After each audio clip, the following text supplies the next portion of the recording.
What's good, YouTube? Quinn Wade, basketball analysis coming to y'all on Analysis Playground YouTube channel. We're going to come to y'all with that instant analysis. The Nets ended up beating the Indiana Pacers 116 to 109. This was a back and forth game that was close the entire game in the second half. In the first half, the Nets got off to a great start in the first and second quarter, was able to coast as they never lost the lead after that. The Pacers played catch up and they were trying to find a way to catch the Nets slipping. They had some instances where they could have took the lead or tied, but never was able to do it. The Nets played terrible defense down the stretch. The Pacers just missed some easy opportunities. The Nets played some decent defense in certain interactions where they made it tough, but the Pacers made the shots anyway. But the Nets have two guys, and Kevin Durant and Kyrie, that can really make shots. I'll get to them later. Chris Duarte, 30 points, 3 rebounds, 1 assist, 10 of 15 from the field. Really shot the ball well from 3, 5 of 10, 50% from 3, 5 of 6 from the free throw line. Very efficient. Made layups, made floaters, made jumpers. This team made some tough mid-range shots and some tough threes, and some of them was spot up. But overall, a great overall game for the Pacers, even though they came up short. 22 points for Buddy Hield, 3 rebounds, 7 assists. They couldn't get the ball to Buddy Hield down the stretch, even though he made some shots in the fourth quarter. 8 of 16 from the field, 50%. He also shot 3 of 10 from 3. Missed a bunch of threes down the stretch that was all tough hoists.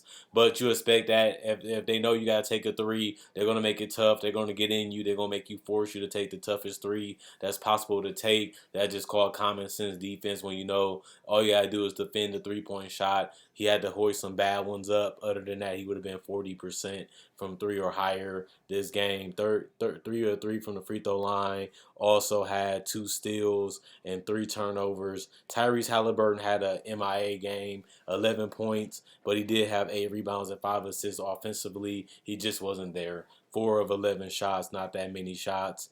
Even Chris Duarte and Buddy Hield took more shots than Tyrese Halliburton. 1 of 4 from the field. They got in him. They forced him to dribble. They forced him to take more shots off the dribble and more shots in the paint and more floaters. And it just took him out of his game just a little bit. Having to overthink, having to over dribble makes it tougher on guys as skill set players. It's something that he's just gonna have to adjust to. It's something that he's just gonna have to get used to as a point guard and as a guy that if he wants to be successful in this league, it's just something that happens and it's just part of the maturation process.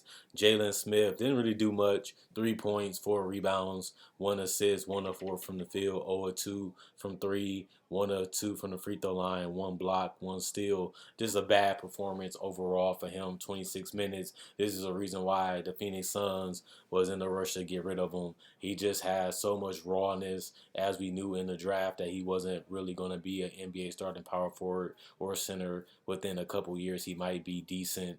It's kind of underperforming for where they took him, which is the lottery. But, you know, the Pacers are a young team. He can grow with this team. Has size. He has good hands. He has a good jump shot. He just had to put the total package around. And what's better than a team that needs him to develop? But just a no-show. When you this tall, this long, this lanky, you should be able to get more than 3 points and 1 of 4 from the field, just showing that he lacks aggressiveness. And he had some shots that was very easy, very open. All he has to do is just take his time, be a little bit more patient, and just go up and just finish. When you're that tall, all you got to do is just tap the ball in, shoot the ball in, or just dunk it.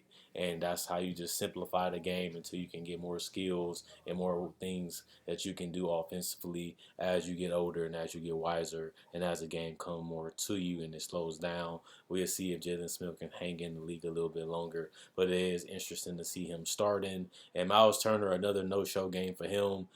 7 points, 5 rebounds, 2 assists, 2 of 8 from the field, 0 of 3 from the 3-point line, 2 blocks. For a team that's not that physical, not that big, you would think you would see more from Miles Turner and Jalen Smith, but they didn't do anything. they had the two biggest players on the court, the two biggest in size, two in height, and they didn't do anything offensively or defensively to impact this game.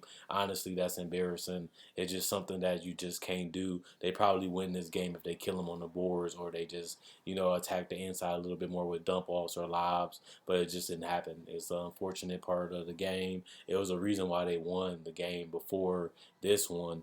But, the Nets needed this W, and they played like it, and they played with more urgency. They played with more care. They played with more passion than they usually do. And they was even excited and jumping off the bench when they had their lead, and then the Pacers came running because Bennett and Macaron, this guy should be a starter on this team. They need to make that Buddy Hield trade come true just because this guy needs more minutes. He only played 22 minutes and still has 16 points, 2 rebounds, and 1 assist. He was 6 of 12 from the field, 2 of 5 from 3, 2 of 3 from the free throw line, and he also had 4 turnovers. But his finishing ability, his floater ability, his mid-range ability, his three-point ability, his handle to be able to get to where he wants on the court is far advanced for a rookie. He deserves way more playing time. To me, he's better than Buddy Hield and Chris Duarte, but you don't need to get rid of both. You just need somebody younger um, that can really play because Buddy Hield is older. I don't think Miles Turner is that guy. You'd rather go with Jalen Smith at center and play somebody at the power forward just because it makes no sense to have Miles Turner earning the money in the years that he's earning and he's not going to go anywhere. It makes more sense to have a guy like Russell Westbrook who's on an expiring contract, and then you can use your cap space to pay one of these guys like a Tyrese or a Duarte, or even draft somebody and take a contract or take some picks and a player in that's already under contract that's young, and then try to rebuild this Pacer team a little quicker, or trade and take a bad contract like Westbrook and get picks in return, and then let it expire, and then use the picks to trade up in the draft or get somebody else that you want with the second round picks, or trade for another draft that has some guys you're interested in if you miss on a guy that you want in a draft. Other than that, James Johnson made a mid-range and a layup, 4 points, 3 rebounds, 1 assist, 2 of 4 from the field, 0 of 2 from 3, 1 steal. McConnell, 6 points, 1 rebound, 2 assists, 3 of 6 from the field, 0 of 1 from 3, 2 steals. And Jackson, 8 points, 5 rebounds, 1 assist, 4 6 from the field, 0 1 from the 3-point line, and 1 steal. And then Bataze, 2 points, 3 rebounds, 2 assists, 1 of 3. This is a physical force. Didn't really do much offensively though. And that's about it for them. And then the Brooklyn Nets, the winner of the game. Kyrie Irving struggled from 3 again, but it wasn't as bad. 28 points for him, 6 rebounds, 6 assists, 9 and 19 from the field. Missed a couple threes that dropped his field goal percentage, but overall, aggressive game from him. Made some layups, made some threes, kept putting pressure on the defense, made the right decisions. Ultimately, offensively, was bad defensively to me, but he did, keep the defense guessing of how he's going to attack the defense, and how he's going to find out how to quiver and find guys open. He did make the floater that sealed the game. He ended up getting a pass from KD in the mid post, was able to pump fake, and then hit the floater, which allowed him to get a bucket that sealed the game. He also had 1 block and 4 steals and 3 turnovers. Kevin Durant, another huge scoring game, 36 points, 9 rebounds. Finally, a good rebounding game for KD. We haven't seen one of those in a couple games. 7 assists also. Found with the open shooters. It's good to have guys like Joe Harris. Can't wait to see Seth Curry back healthy. Also had 3 of 20. He also shot 13 and 22. He was 2 of 5 from 3. He was 8 of 8 from the free throw line. 1 block, 1 steal. Only had 3 turnovers. Just an excellent offensive game from KD. Even had the boards to show that he was more physical this game. Had more energy. Had more oomph. Had more pizzazz in him than he's been playing with the other games. I know he's averaging 32 for the season, but just to see the field numbers and the efficiency, and seeing the fact that he got blocks and steals, is something that he needs to do more of if he wants to see this Nets team win more games. And just being more engaged defensively and just being more aware offensively is just something that him and Kyrie should do more of. And it did help having Ben Simmons out, which allows them to have the ball more in their hands so they can do more, and that helps them get more rebounds and assists because of that. Royce O'Neale, 8 points, 8 rebounds, 5 assists. He was 3 of 9 from the field, 2 of 6 from three. Didn't play particularly well, but didn't play terrible. 1 block, 1 steal, 2 turnovers. Nicholas Claxton, huge game. He was excited. He was motoring and powering himself up when he got the tip in. Had a couple tip ins in the fourth quarter that pretty much kept them in the lead and helped them not lose the game and make it, with them having a 2 or 4 point lead where the Pacers still had to play catch up.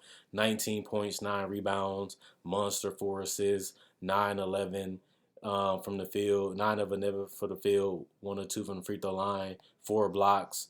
Joe Harris had 7 points. He only made 1 3, but made some easy buckets. And then Wamiyama, 5 points, 2 rebounds, 0 assists, 2 of 4 from the field, 1 or 2 from three.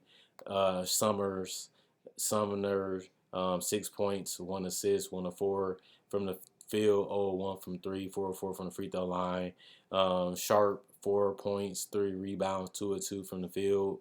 And then you have Morris, just 3 points, 2 rebounds, 1 assist, 1 of 2 from the field, 1 of 2 from three, and 1 steal. And Patty Mills just had 0 of 1 from the field and 3 and 1 steal. So just an overall good game for the Brooklyn Nets. The offense was more free flowing. The defense played a little harder. They played like they needed to win. They played like they wanted to send a message. Now they just got to find a way to integrate Ben Simmons back into the offense. The rebounds and assists was up for KD and Kyrie for that reason. They had more touches. They had more opportunities. They had more chances to do things with the ball. Something that you wouldn't see if Ben Simmons was there because obviously he had more rebounds. He had more assists. And they'd run the offense through him and he'd bring up the ball more like we done seen him do during the regular season already. But this is a win that they had to have so they didn't fall too far behind the Eastern Conference as other teams have been winning and been correcting their mistakes when it comes to losses. Now the Nets have to do the same thing, and we'll see if they can go on a little 2-3 game win streak to get them back in the playoff race, something that they have been lacking after coming to a 1-5 start to start the season in New Jersey and in the homes away field. We'll see if they can string together some wins. People thought they'd beat Indiana twice and be 3-4, but now they're just 2-5, and it's just a bad start, worse than we thought that they would be doing. But they still got it done, and this is a sign of something positive for them. And I'm just gonna look at it like that. But they play the Wizards next on Friday.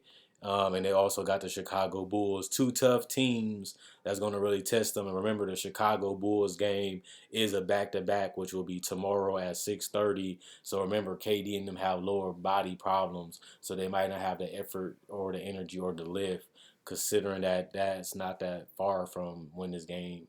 I mean, the time ain't that far from when this game just ended because it's already 9 o'clock and they live in the Central East Coast because they played over here.